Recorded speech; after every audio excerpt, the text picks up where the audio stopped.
And now they come asking for another chance, another shot. Our answer, not this time, not this year. This is not the time for third chances. More people are going to find out the truth. Colin Powell didn't lie. More people are going to find out the truth. Keep weapons of mass destruction. There are a lot of people who lie and get away with it. Those weapons of mass destruction got to be somewhere.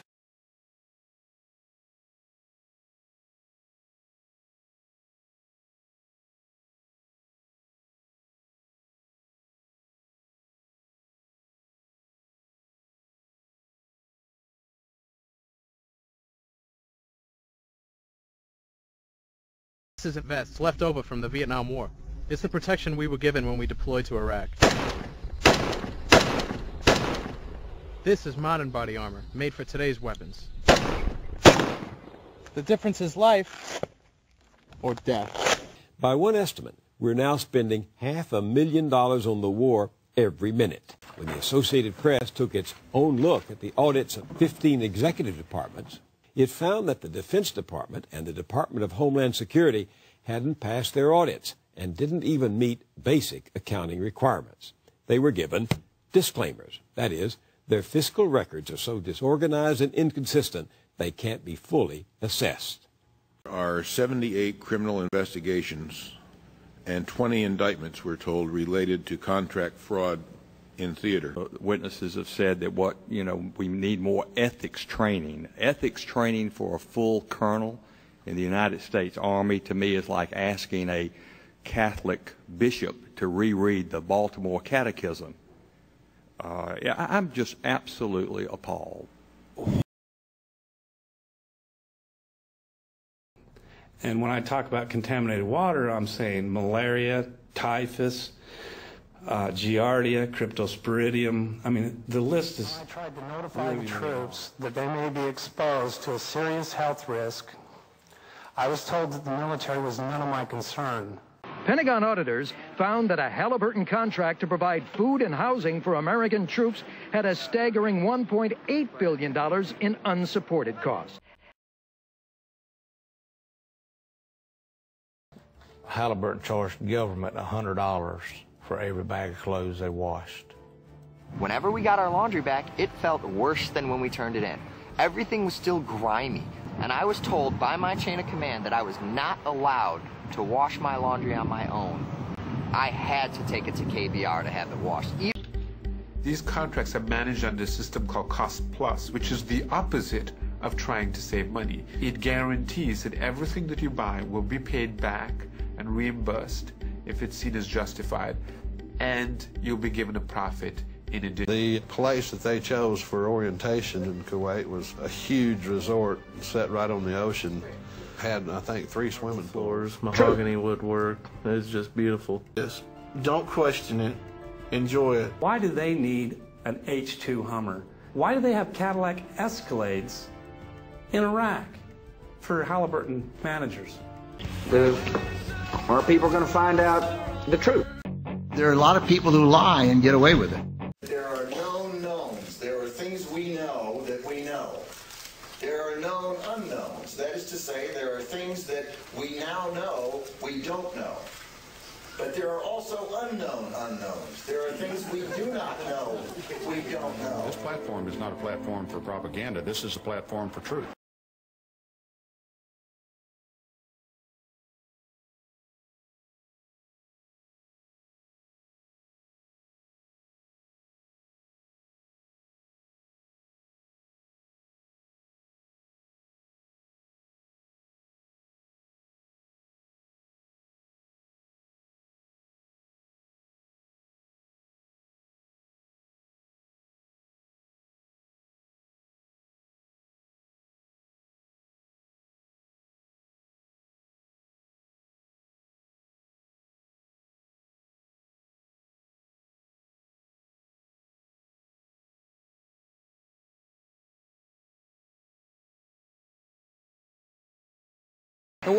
The world needs America's strength and leadership, and America's armed forces need better equipment, better training, and better pay.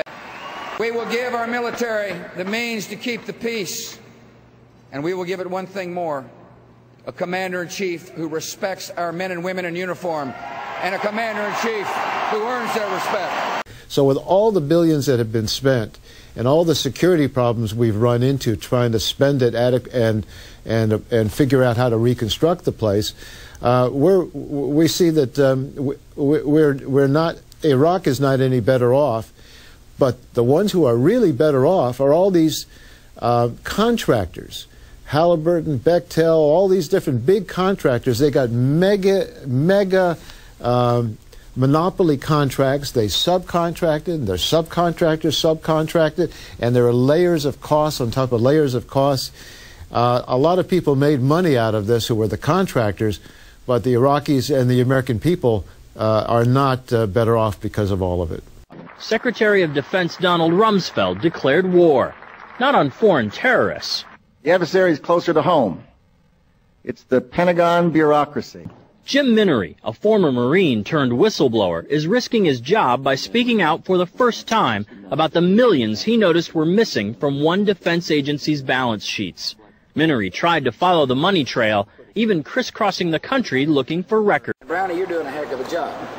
The FEMA director's working 24. As CBS's Armin Katayan reports, the question is now whether FEMA is protecting those families or itself. CBS News has learned that while telling the residents of its trailers that it is still working on the formaldehyde problem, it appears it prohibits its own staff from even briefly stepping inside trailers once residents have moved out. We obtained these exclusive emails that show the reason why. It is just too dangerous. Secondly, there are such things as roving wiretaps. Now, by the way, anytime you hear the United States government talking about wiretap, a wiretap requires a court order. Nothing has changed, by the way. When we're talking about chasing down terrorists, we're talking about getting a court order before we do so. Thank you, Mr. Chairman. I will be shortly introducing a resolution to censure the President and senior members of his administration for undermining the rule of law.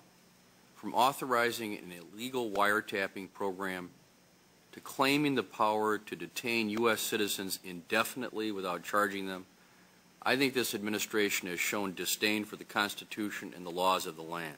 Mr. Attorney General, who visited the hospital to try to strong-arm a sick man who had temporarily relinquished his responsibility, you are responsible for those actions. At your confirmation hearing in January 2005, I asked you whether the President has the power to authorize warrantless wiretapping under the theories of the torture memo. And you called my question, quote, hypothetical, unquote, when you knew full well that this had been going on for years. You could have spoken to me after the hearing and told me there was something I should know that you couldn't explain in open session, but you did not. Then during your campaign to reauthorize the Patriot Act, you told Congress that there were no abuses of that law that we needed to worry about, even though you had documents showing there had actually been problems with the Patriot Act and other surveillance authorities. Then again last year, you came to this committee and told us that there had not been any serious disagreement about the warrantless wiretapping program the President confirmed in late 2005, a statement I believe was misleading at best. In every case, you somehow managed to come up with some convoluted theory for why your statement was technically accurate. When you look at all these incidents together, it's hard to see anything but a pattern of intentionally misleading Congress again and again.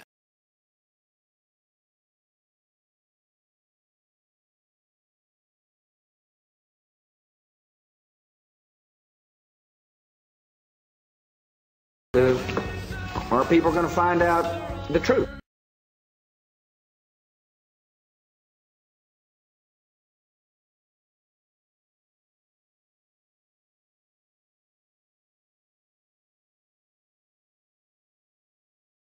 There are a lot of people who lie and get away with it.